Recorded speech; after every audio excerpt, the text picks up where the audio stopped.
I think Netflix will help distinguish cable.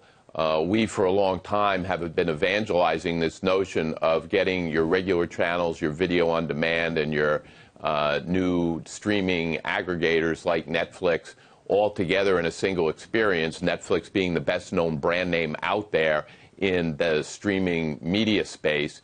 I think really helps consumers to understand the benefit of the cable operators putting that all together in a single way. And as a result of that, I think that, yes, it will bring more attention to our offering, and with that, hopefully drive greater distribution and sub-growth for TiVo. And we're pretty happy with the sub-growth we have, but a lot of our relationships are pretty new. All the U.S. operators together, we're only about 5% penetrated despite the kind of numbers we're posting. And so we have a lot of upside in terms of what we can get as more and more people understand this notion of putting all of your content together in a single way to access it. TiVo boxes arguably compete with gaming consoles like Microsoft's Xbox, and now we've seen Microsoft launching into creating its own content for people who own Xboxes. What do you think about that? Well, I've never been convinced that a gaming console is a great way to watch television or to frame your television experience. It is an ancillary function to some of the game console boxes. It's had a bit of a rocky road with some operators providing more content than others through that, and some actually withdrawing the content that they've started offering through a game console. I think if it's something that our cable operator partners believe is a way to light up an additional television set in the home without having to put equipment in it, then we'll certainly provide a path for them to be able to do that.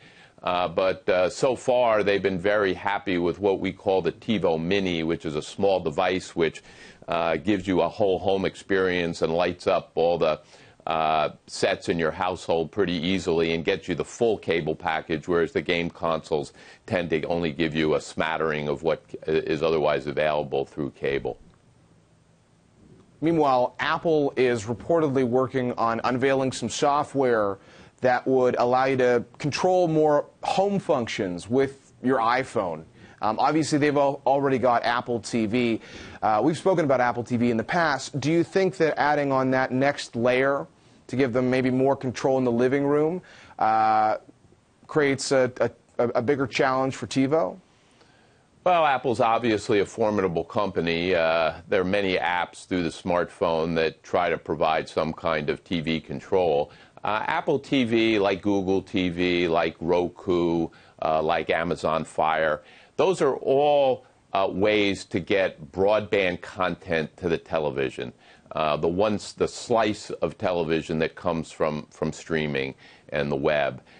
They do not enable today the entirety of your television experience and all the cable channels and pay channels and video on demand from the operator.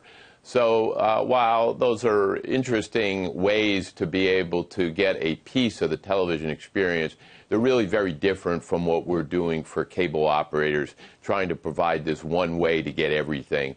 It'd be like having to carry around 2 or 3 music devices in your pocket for different kinds of music that you wanted. No one would want to do that.